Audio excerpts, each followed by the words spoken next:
Pollution का प्रदूषण का कारण केवल पराली नहीं है, केवल किसान नहीं है।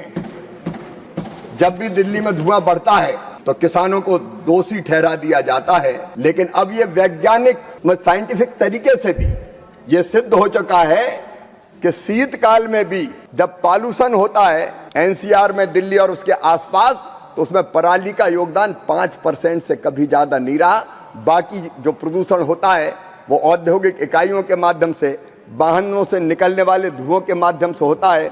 लेकिन माननीय सभापति महोदय, कई बार केवल किसानों को बदनाम किया जाता है, लेकिन किसान एकमात्र कारण नहीं है। मैं आपसे ये निवेदन भी करना चाहता हूँ, वाजपेयी जी ने जो सवाल पूछा है, हमने पराली ना जले क्योंकि एक प्रदूषण, लेकिन प्रदूषण के अलावा दूसरी दिक्कतें भी पराली जलाने से पैदा होती है।